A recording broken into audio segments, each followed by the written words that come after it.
1 Samuel 7ஆம் அதிகாரம் 1-11 வரைக்கும் இஸ்ரவேல் ஜனங்களுடைய வாழ்க்கையிலே ஏன் தோல்விகள், ஏன் கர்த்தர் அவர்களுக்கு ஜெயத்தை தர முடியவில்லை, ஏன் தேவனாகிய கர்த்தர் அவர்களை ஆசீர்வதிக்க முடியவில்லை என்பதற்கான காரணத்தை தான் நாம் இன்றைக்கு ஆவியான ஆசையோடு தியானிக்கிறோம். நம்முடைய வாழ்க்கையிலே நிறைய வேலைகளில் நிறைய பேர் இன்றைக்கு ஜெபிக்கிறாங்க.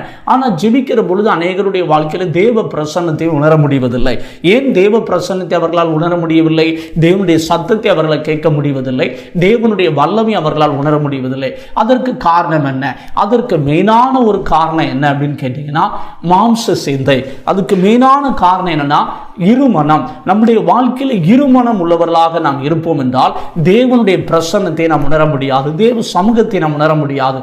முதலாவது நாம் தேவ பிரசன்னத்தை உணர வேண்டும். இரண்டாவது, தேவ பிரசன்னத்தை நாம் உணர்கிற பொழுது தேவ ஆவியானவர் நம்மோடு கூட பேச ஆரம்பிப்பார். இரண்டாவது தேவனுடைய வார்த்தை. மூன்றாவதாக தேவனுடைய வல்லமை வெளிப்படும். இந்த மூன்று நம்முடைய வாழ்க்கையில் வெளிப்பட்டால் தான் நாம் எதிர்பார்த்திருக்கிற காரியத்திலே மிகப்பெரிய வெற்றியையும் ஜெயத்தை நாம் பெற்றுக்கொள்ள முடியும். இங்கே இஸ்ரவேல் ஜனங்களை நாம் பார்ப்போம் என்றால் 1 சாமுவேல் 7ஆம் அதிகாரத்தில் 1ஆம் வசனம் பாருங்க. அப்படியே கீரியாத் யாரீமின் மனுஷர் வந்து கர்த்தருடைய பெட்டியை எடுத்து மேட்டின் மேல் இருக்கிற அபினதாபின் வீட்டிலே கொண்டு வந்து வைத்து கர்த்தருடைய பெட்டியை காக்கும்படிக்கு அவன் குமாரனாகிய எலேசேரை பரிசுத்தப்படுத்தினார்கள். பெட்டி கீரியாத் யாரீமிலே அநேக நாள் தங்கியிருந்தது. 20 வருஷம் அங்கே இருந்தது. இஸ்ரவேல் குடும்பத்தார் எல்லாரும் கர்த்தரை நினைத்து புலம்பிக் கொண்டிருந்தார்கள். பிரியமான தேவனுடைய பிள்ளைகளே, நாம் இங்கே பார்ப்போம் என்றால் தேவனுடைய உடன்படிக்கை பெட்டி என்பது தேவனுடைய பிரசன்னத்துக்கு அடையாளமாக இருக்கிறது. ஆனால் தேவனுடைய உடன்படிக்கை பெட்டி இஸ்ரவேல் ஜனங்கள் வீட்டிலே அபினதாபின் வீட்டிலே இருந்த பொழுதும் கர்த்தர் அந்த வீட்டை ஆசீர்வதிக்க முடியவில்லை. காரணம் என்ன அப்படின்னு கேட்டீங்கன்னா, அவனுடைய வாழ்க்கையிலே தேவனுடைய சிந்தை, மாம்ச சிந்தை அவனுக்குள் அதிகமாக இருந்திருக்கும் என்று நான் நினைக்கிறேன். வேதம் சொல்லுகிறது 2 சாமுவேல் 6ஆம் அதிகாரம் 2 சாமுவேல் 6ஆம் அதிகாரத்திலே 12ஆம் வசனம் இவ்விதமாய் சொல்லுகிறது. 11-12 கர்த்தருடைய பெட்டி கீத்தியனாகிய ஓபேத் ஏதோமின் வீட்டிலே 3 மாதம் இருக்கையில் கர்த்தர் ஓபேத் ஏதோமையும் அவன் வீட்டார் அனைவரையும் ஆசீர்வதித்தார். தேவனுடைய பெட்டியின் நிமித்தம் கர்த்தர் ஓபேத் ஏதோமின் வீட்டையும் அவனுக்குள்ளான எல்லாவற்றையும் ஆசீர்வதித்தார் என்று தாவீது ராஜாவுக்கு அறிவிக்கப்பட்டது. அப்பொழுது தாவீது தேவனுடைய பெட்டியை ஓபேத் ஏதோமின் வீட்டிலிருந்து தாவீது நகரத்துக்கு மகிழ்ச்சியுடனே கொண்டு வந்தான் என்று வேதம் சொல்கிறது. நாம் இங்கே கவனிக்க வேண்டிய ஒரு காரியம், தேவனுடைய பெட்டி அபினதாபின் வீட்டிலே 20 வருஷம் இருந்தது. ஆனால் தேவன் அந்த வீட்டை என்ன செய்ய முடியவில்லை? ஆசீர்வதிக்க முடியவில்லை. ஆனால் ஓபேத் ஏதோமின் வீட்டிலே 3 மாதம் தான் இருந்துச்சு. கர்த்தர் அந்த ஓபேத் ஏதோமையும் அவனுடைய வீட்டாரையும் ஆசீர்வதித்தார் என்று சொல்லப்பட்டிருக்கு. இன்னைக்கு அநேகருடைய வீட்டில் பார்த்தீங்கன்னா பைபிள் இருக்கும், பார்த்தீங்கன்னா இந்த வீட்டின் தலைவர் இயேசு அப்படின்னு கூட நிறைய பேர் போர்டு கூட போட்டிருப்பாங்க, அங்கங்கே வசனம் எல்லாமே இருக்கும். ஆனால் பார்த்தீங்கன்னா ஆசீர்வாதத்தை பார்க்க முடியாது. காரணம் என்னவென்றால், தேவனுடைய பிள்ளைகளே, அநேகருடைய வாழ்க்கையில் மாம்ச சிந்தை காணப்படுகிறது. தேவனுக்குரியவர்கள் அவர்கள் சிந்திப்பதில்லை, அவர்கள் இம்மைக்குரியவர்களே சிந்திக்கிறார்கள். வேதம் சொல்லுகிறது, உலகத்தில் அன்பு கூறாதிருங்கள். உலகத்தில் ஒருவன் அன்பு கூர்ந்தால் பிதாவின் அன்பு அவன் வீட்டில் என்று இல்லை என்று வேதம் சொல்லுகிறது. தேவ பிள்ளையே, உன்னுடைய வாழ்க்கையில நீ மாம்ச சிந்தை உள்ளவனாக, இருமனம் உள்ளவனாக, அக்கிரம சிந்தை உள்ளவனாக இருப்பாய் என்றால் உன்னுடைய வாழ்க்கையில் ஆசீர்வாதத்தை பார்க்க முடியாது. உன் வாழ்க்கையில் ஆவியின் சிந்தை இருக்கும் என்றால் பரிசுத்த ஆவியானவர் மேல் அசைபாடுவா, தேவ ஆவியானவர் மேல் அசைபாடி உன்னை ஆசீர்வதிக்கிறதை பார்க்க முடியும். ஆண்டவர் ஓபேத் ஏதோமின் வீட்டை ஆசீர்வதித்ததுக்கு காரணம், இந்த ஓபேத் ஏதோம் ஆவிக்குரிய சிந்தை உள்ளவனாக இருந்திருப்பான் என்று நான் கர்த்தருக்குள் விசுவாசிக்கிறேன். ஆனால் அபினதாபின் வீட்டில் 20 வருஷம் உடன்படிக்கப்பட்டு ஒரு ஆசீர்வாதம் இல்லை. இன்றைக்கு அநேகர் நினைக்கிறார்கள், அந்த ஊழியக்காரரை கூட்டு வந்து நாம் வீட்டில் ஜெபித்து விட்டால் நமக்கு ஆசீர்வாதம் வந்துவிடும். இயேசு அழைக்கிறார், இயேசு விடுவிக்கிறார், இப்படி பல பெரிய பெரிய ஊழியக்காரங்களிடத்தில் போன் பண்ணி ஜெபித்து விட்டால் அல்லது அவர்களுக்கு காணிக்கை அனுப்பிவிட்டால் நமக்கு ஆசீர்வாதம் வந்துவிடும் என்று நினைக்கிறார்கள். ஆனால் இவங்க வீட்டில் பார்த்தீங்கன்னா எப்பொழுதும் சினிமா படம் ஓடிக்கிட்டே இருக்கும், எப்போ பார்த்தாலும் கார்ட்டூன் படம் ஓடிக்கிட்டு இருக்கும், எப்போ பார்த்தாலும் தேவையில்லாமல் செல்போனில் பார்த்தீங்கன்னா ஃபேஸ்புக்கு, வாட்ஸ்அப்பு, இப்படி தேவையற்ற காரியங்கள் அதிகமான நேரத்தை வீணா செலவு பண்ணுவாங்க. இவங்களுடைய டைமிங்கே பார்த்தீங்கன்னா வீண் சிந்தை உள்ளவர்களாக, தேவனுக்குரிய இடத்துக்கு முக்கியத்துவமே கிடையாது. ஆரம்ப நாட்களில் பார்த்தீங்கன்னா அநேகர் வந்து டிவி கிறிஸ்துவ நிகழ்ச்சி வரும்பொழுது பார்த்தீங்கன்னா ரொம்ப பயபக்தியோடு கர்த்தர் பேசுகிறார் அப்படின்னு ஒரு பயபக்தியோட அந்த டிவிக்கு முன்னாடி உட்கார்ந்து கர்த்தருடைய வார்த்தை கேட்டாங்க. இன்னைக்கு அநேகருடைய வீட்டில் சில கிறிஸ்தவ நிகழ்ச்சி ஓடினாலும் அதை நிறைய பேர் பெருசாக நினைக்கிறது இல்லை. அவங்களுடைய டுட்டி அவங்க பார்த்துக்கிட்டே இருப்பாங்க. அது வாட்டுக்கு என்ன செய்யணும், ஓடும். டிவியே சோத்திரம் பண்ணும், டிவியே ஜெபம் பண்ணும், டிவியை எல்லா வேலையும் பார்க்குறோம். பார்த்துருக்கீங்களா? நிறைய பேருடைய நினைப்பு என்னவென்றால், நாம் அங்கே காணிக்கை அனுப்பிவிட்டால் நமக்கு ஆசீர்வாதம் வந்துவிடும், அவர்கள் வந்து நமக்கு ஜெபித்து விட்டால் நமக்கு ஆசீர்வாதம் வந்துவிடும், நம்ம ஊழியக்காரர் வந்து ஜெபித்து விட்டால் நமக்கு ஆசீர்வாதம் வந்துடும் நினைவர் நினைக்கிறான். ஆனால் அவங்களுடைய தனிப்பட்ட வாழ்க்கையோ, அவங்களுடைய தனிப்பட்ட வாழ்க்கையிலே மாம்ச சிந்தை உள்ளவர்களாக இருப்பது மட்டுமல்ல, வேதத்தை வாசிப்பதில்லை, ஜெபிப்பதில்லை. வேதத்தை வாசித்து ஜெபம் பண்ணா தானே கர்த்தர் வெற்றியை தர முடியும். எப்போ பார்த்தாலும் கவலை, எப்போ பார்த்தாலும் புரணி பேசுறது, எப்போ பார்த்தாலும் பார்த்தீங்கன்னா எதிர்மறையான எண்ணங்கள், எப்பொழுது பார்த்தாலும் எரிச்சல், கோபம், வெறுப்பு, கசப்பு, இப்படிப்பட்ட எண்ணம் உள்ளவர்களாக ஒரு மனிதன் இருப்பான் என்றால் எப்படி அவன் தேவனிடத்திலிருந்து ஆசீர்வாதத்தை பெற்றுக்கொள்ள முடியும்? எப்படி அந்த மனிதனுடைய வாழ்க்கையில கர்த்தர் ஜெயத்தை தர முடியும்? எப்படி அந்த மனிதனை கர்த்தர் ஆசீர்வதிக்க முடியும்? தேவனுடைய பிள்ளைகளே, இது மாத்திரமல்ல, இஸ்ரவேல் ஜனங்களை நீங்கள் கவனித்து பார்க்கின்றால் 1 சாமுவேல் 7ஆம் அதிகாரத்தில் 3ஆம் வசனத்திலிருந்து பாருங்க. அப்பொழுது சாமுவேல் இஸ்ரவேல் குடும்பத்தார் யாவரையும் நோக்கி, நீங்கள் உங்கள் முழு இருதயத்தோடும் கர்த்தரிடத்தில் திரும்புவீர்களானால் அந்நிய தேவர்களையும் அஸ்தரோத்தையும் உங்கள் நடுவிலிருந்து விலக்கி உங்கள் இருதய கர்த்தருக்கு நேராக்கி அவர் ஒருவருக்கே ஆராதனை செய்யுங்கள். அப்பொழுது அவர் உங்களை பெலிஸ்தருடைய கைக்கு நீங்களாக்கி விடுவார் என்றான். அப்பொழுது இஸ்ரவேல் புத்திரர் பாகால்களையும் அஸ்தரோத்தையும் விலக்கிவிட்டு கர்த்தர் ஒருவருக்கே ஆராதனை செய்தார்கள். நல்லா கவனிங்க தேவனுடைய பிள்ளைகளே, இஸ்ரவேல் ஜனங்கள் செய்த தவறு என்ன? பெட்டி அபினதாபனுடைய வீட்டிலே 20 வருஷமாக இருக்கிறது. கர்த்தரை நிறைத்து அவர்கள் புலம்பினார்கள் என்று வேதம் சொல்லுகிறது. கர்த்தரை நினைச்சு அழுகிறது உண்மைதான், ஆனால் ஜனங்கள் மனம் திரும்பவில்லை. அவர்கள் பாருங்க, 2 எஜமான்களுக்கு ஊழியம் செய்தார்கள். கர்த்தரையும் ஆராதிச்சாங்க, அஸ்தரோத்து பாகாலையும் ஆராதித்தாங்க. இப்படி இருந்தா எப்படிங்க கர்த்தர் ஆசீர்வதிக்க முடியும்? விளக்க வேண்டியதை விளக்கினா தானே கர்த்தர் ஆசீர்வதிக்க முடியும். சாமுவேல் மூலமாக தேவ ஆவியானவர் பேசினார், கர்த்தர் ஒருவருக்கே ஆராதனை செய்யுங்கள். இதை கேட்டுக்கொண்டிருக்கிற சகோதரனே, சகோதரியே, உன் சிந்தனையில நீ உண்மையாக கர்த்தருக்கு ஆராதனை செய்கிறாயா? சிந்தனையிலே நீ தேவனுக்கு கீழ்ப்படுகிறாயா? சிந்தனையில ஒரு மனிதன் தேவனை ஆராதிக்காவிட்டால் அவன் நடக்கையில உண்மையாக தேவனை ஆராதிக்க முடியாது. சிந்தனையில ஒரு மனிதன் தேவனுக்கு கீழ்ப்படியாவிட்டால் அவன் தேவனுக்கு உண்மையாக நடக்கையில் கீழ்ப்படிய முடியாது. சிந்தனையில ஒரு மனிதன் தேவனுக்கு ஊழியம் செய்யாவிட்டால் அவன் நடக்கையில உண்மையாக ஊழியம் செய்ய முடியாது. மனிதன் முகத்தை பார்க்கிறான், கர்த்தரோ இருதயத்தை பார்க்கிறான். உங்க இருதயத்தின் எண்ணங்கள் எப்படி இருக்குது யோசித்து பாருங்களேன். நம்முடைய இருதயத்தின் எண்ணங்கள்லாம் வீணான எண்ணங்கள் எப்பொழுது பார்த்தாலும் வைத்துக்கொண்டு திடீர்ந்தாப்புல போய் ஜபத்தில் உட்கார்ந்தாலோ, திடீர்ந்தாப்புல போய் தேவ சமூகத்துக்கு போனாலோ, சர்ச்சைக்கு போனாலோ கர்த்தர் நம்மளை ஆசீர்வதிக்க முடியாது. தேவனுடைய பிள்ளையே, உன் தனிப்பட்ட வாழ்க்கை எப்படி இருக்கு யோசித்து பாருங்க. இஸ்ரவேல் ஜனங்கள் விக்கிரக ஆராதனை செய்து கொண்டே கர்த்தரையும் ஆராதித்தார்கள். வேதம் சொல்லுகிறது 2 எஜமான்களுக்கு ஊழியம் செய்ய ஒருவனாலும் கூடாது. ஆம் தேவனுடைய பிள்ளைகளே, உலக பொருளுக்கு, உலகத்தை நான் நேசித்துக் கொண்டு உலகத்துள்ளவைகள் மேலே ஆசை வைத்துக் கொண்டு நான் கர்த்தரை நேசிப்பேன் அப்படின்னா கர்த்தர் நம்மளை எப்படி ஆசீர்வதிக்க முடியும்? கர்த்தர் நமக்கு எப்படி வெற்றி தர முடியும்? இந்த இஸ்ரவேல் ஜனங்களுக்கு விரோதமாக பெலிஸ்தியர்கள் என்ன செய்தார்கள் என்றால் எழும்பி நின்றார்கள். பெலிஸ்தியர் என்றால் சுற்றி திரிகிறவர் என்று அர்த்தம். தேவனுடைய பிள்ளையே, உன்னையும் என்னையும் அழிப்பதற்காக இந்த உலகத்தில் ஒருத்தன் சுற்றி கொண்டிருக்கிறான். அவன் தான் பிசாசு. 1 பேதுரு 5ஆம் அதிகாரம் 8-9 சொல்லப்பட்டிருக்கு, தெளிந்த புத்தி உள்ளவர்களாயிருங்கள், விழித்திருங்கள், ஏனெனில் உங்கள் எதிராளியை பிசாசானவன் எவனை விழுங்கலாமோ என்று வகை தேடி சுற்றி திரிகிறான் அப்படின்னு வேதம் சொல்லுகிறது. இந்த சுற்றி திரிகிறவள் யார் தெரியுமா? பிசாசு. இந்த பிசாசின் மேல் உங்களுக்கு வெற்றி வேணுமா? நீங்கள் செய்ய வேண்டிய ஒரு காரியம் என்ன தெரியுமா? ஆவியில் சிந்தை உள்ளவர்களாயிருங்கள். வேதம் சொல்லுகிறது, கலாத்தியர் 5ஆம் அதிகாரம் 17ஆம் வசனம் இவ்விதமாய் சொல்லுகிறது. உங்களுக்காக வாசிக்கிறேன், கவனியுங்கள். பின்னும் நான் சொல்லுகிறது என்னவெனில், ஆவிக்கேற்றபடி நடந்து கொள்ளுங்கள், அப்பொழுது மாம்ச இச்சையை நிறைவேற்றாதிருப்பீர்கள். மாம்சம் ஆவிக்கு விரோதமாகவும் ஆவி மாம்சத்துக்கு விரோதமும் இச்சிக்கிறது. நீங்கள் செய்ய வேண்டும் என்று இருக்கிறவரை செய்யாதபடிக்கு இவைகள் ஒன்றுக்கொண்டு விரோதமாக இருக்கிறது. ஆவியினால் நடத்தப்படுவீர்கள், ஆனால் நீங்கள் நியாயப்பிரமாணத்துக்கு கீழ்ப்பட்டவர்கள் அல்ல.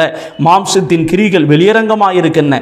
அவையாவன விபச்சாரம், வேசித்தனம், அசுத்தம், காம விகாரம், விக்கிரகாராதனை, வில்லி சூனியம், பகைகள், விரோதங்கள், வைராக்கியங்கள், கோபங்கள், சண்டைகள், பிரிவினைகள், மார்க்க பேதங்கள், பொறாமைகள், கொலைகள், வெறிகள், களியாட்டுகள் முதலானவைகளை இப்படிப்பட்டவைகளை செய்கிறவர்கள் தேவனுடைய ராஜ்யத்தை சுதந்திரிப்பதில் என்று முன்னே நான் சொன்னது போல இப்பொழுது உங்களுக்கு சொல்லுகிறேன்.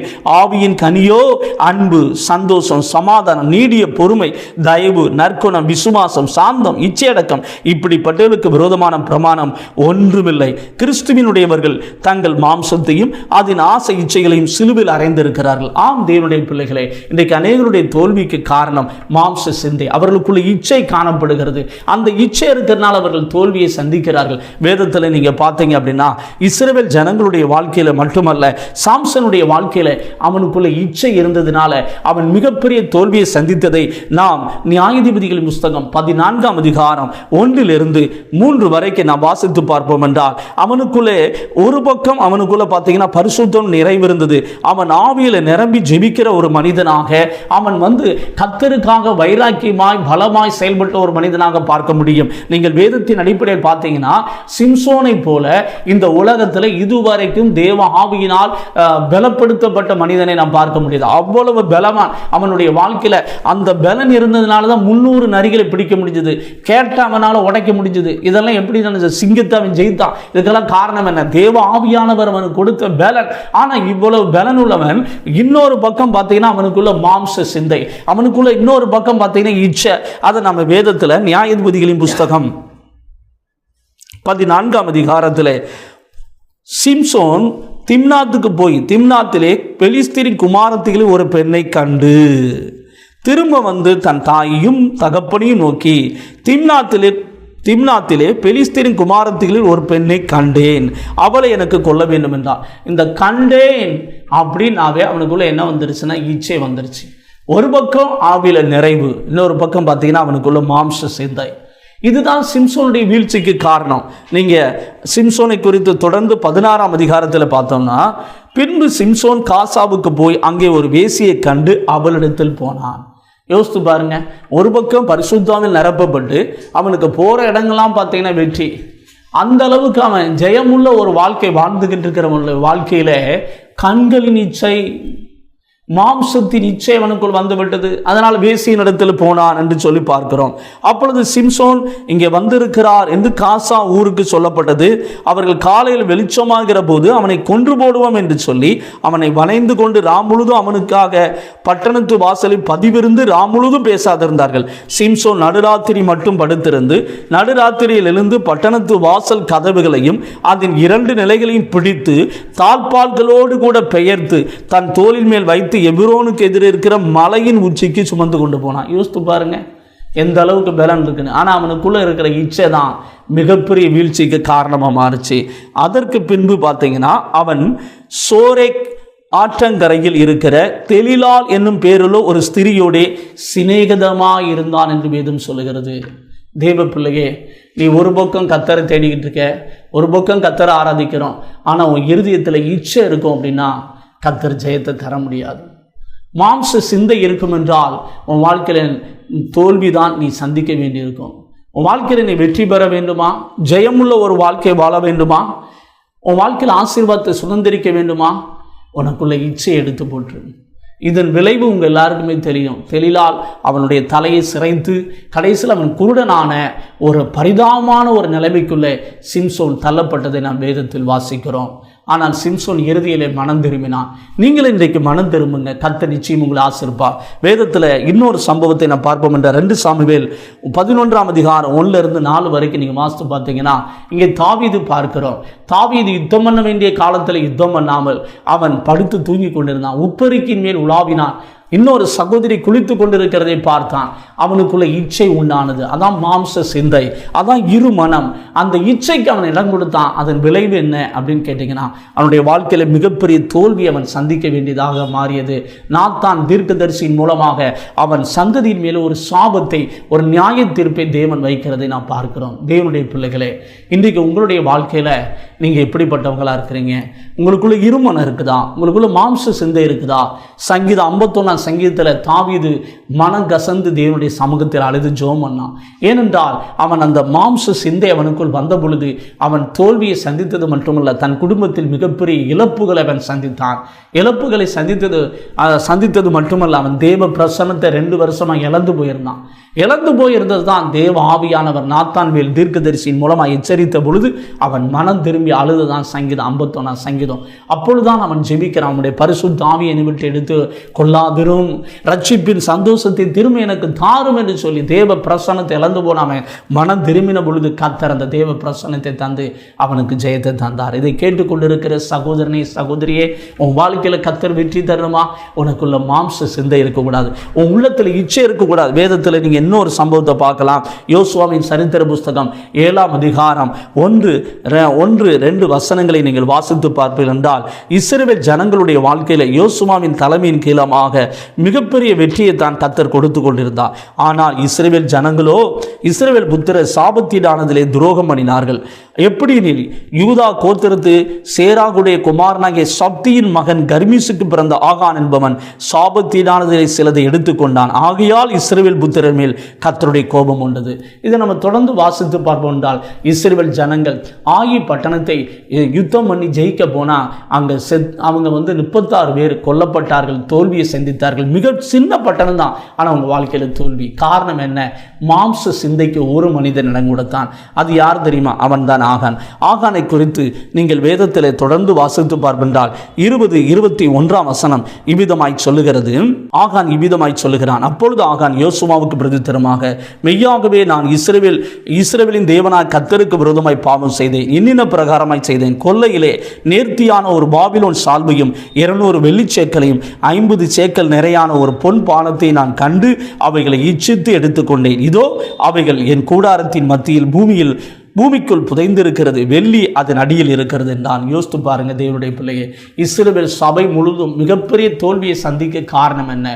ஒரு மனிதனுக்குள் இருந்த இச்சையான எண்ணங்கள். உங்களுடைய வாழ்க்கையில இச்சையான எண்ணம் இருக்குதா? வேற்றுமையான எண்ணங்கள் இருக்குதா? அக்கிரம சிந்தை இருக்குதா? அக்கிரம சிந்தை இருந்தால் கர்த்தர் உங்களுக்கு ஜெயத்தை தர முடியாது. தேவனுடைய பிள்ளையே, உன் வாழ்க்கையில் இருமனம் இருந்தால் கர்த்தர் ஜெயத்தை தர முடியாது. கர்த்தர் உனக்கு ஜெயத்தை தர வேண்டுமா? தேவனுடைய பிள்ளையே, ஆவிக்கேற்றபடி நடந்து கொள்ளுங்கள், அப்பொழுது மாம்ச இச்சையை நிறைவேற்றாதீர்கள். ஆவிக்கேற்றபடி நடத்தால் என்றால் என்ன?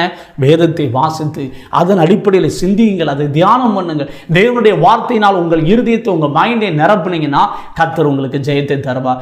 என்னாகமத்தில் இஸ்ரவேல் ஜனங்கள் செய்ததை நீங்கள் பார்க்கலாம். என்னாகமம் 13ஆம் அதிகாரம் 14ஆம் அதிகாரத்தில் இஸ்ரவேல் ஜனங்களை தேவனாய் கர்த்தர் பாலும் தேனும் ஓடுகிற அந்த தேசத்தை சுற்றி பார்க்கும்படி 12 பேர் அனுப்பப்பட்டார்கள். ஆனால் அதில் 10 பேர் துர்ச்செய்தியை கொண்டு வந்தார்கள். நாம் அவர்களை ஜெயிக்க முடியாது என்று சொல்லி அவர்களுக்குள் இருந்தது மாம்ச சிந்தை. அந்த மாம்ச சிந்தையின் விளைவு என்ன? அவர்கள் வனாந்தரத்திலே விழுந்து போனார்கள் என்று வேதம் சொல்கிறார். ஆனால் 2 பேருக்குள்ள ஆவியின் சிந்தை இருந்தது, 2 பேருக்குள்ள விசுவாச சிந்தை இருந்தது. அது காலேப், யோசுவா. அவர்கள் சொன்னார்கள், நாம் போய் அந்த பட்டணத்தை எளிதாக சுதந்திரித்துக் கொள்வோம் என்று. அந்த விசுவாச சிந்தை அவர்களுக்குள் இருந்தது. கர்த்தர் அவர்களுக்கு ஜெயத்தை தந்தார். இதை கேட்கிற சகோதரனே சகோதரியே, உன் வாழ்க்கையில விசுவாச சிந்தை இருக்குதா? இல்ல மாம்ச சிந்தை இருக்குதா? உனக்குள்ள எப்ப பார்த்தாலும் அலக்களிக்கப்படுற குழப்பமான சிந்தனை. நிறைய பேருடைய வாழ்க்கையில இன்னைக்கு குழப்பமான சிந்தனை இருக்குது. இதை செய்வோமா, அதை செய்வோமா, அதை அப்படி பண்ணிடுவோமா, இதை பண்ணிடுவோமா, கடனை வாங்கி இங்கிட்டு போறது, இங்கிட்டு வாங்கி அங்கிட்டு கடன் கொடுக்கிறது, அங்கிட்டு கடனை வாங்கி இங்கிட்டு கடன் கொடுக்கிறது. நிறைய கடைசியில் பார்த்தீங்கன்னா ஃபைனலாக பார்த்தீங்கன்னா கடன் பிரச்சனை நிறைய பேர் மூழ்கி போகிறார்கள். காரணம் என்ன? இவர்கள் சுயமாக செயல்படுவதனால கர்த்தர் அவர்களுக்கு ஜெயத்தை தர முடியவில்லை. இதை கேட்டுக்கொண்டிருக்கிற சகோதரனே சகோதரியே, உன் வாழ்க்கையில கர்த்தர் ஜெயத்தை தரணுமா? நீ வெற்றி பெற வேண்டுமா? உன் வாழ்க்கையில மாம்ச சிந்தை எடுத்துவிடு, ஆவியின் சிந்தை உள்ளவனாக மாறு. கர்த்தர் உனக்கு ஜெயத்தை தருவா. வேதத்திலே சங்கீதம் 106ஆம் சங்கீதத்திலே நாம் ஒரு வசனத்தை வாசிப்போமாக. சங்கீதம் 106:43 வசனம். அநேக தரம் அவர்களை விடுவித்தார், அவர்களோ தங்கள் யோசனையினால் அவருக்கு விரோதமாய் கலகம் பண்ணி தங்களுடைய அக்கிரமத்தினால் சிறுமைப்படுத்தப்பட்டார்கள். ஆம் தேவனுடைய பிள்ளைகளே, இன்றைக்கு நம்முடைய வாழ்க்கையில் தோல்விக்கு காரணம் என்ன தெரியுமா? இஸ்ரவேல் ஜனங்களுக்கு தேவன் எத்தனையோ முறை விடுதலை ஆக்கினார், ஆனால் கர்த்தர் அவர்களுக்கு ஜெயத்தை தர முடியவில்லை.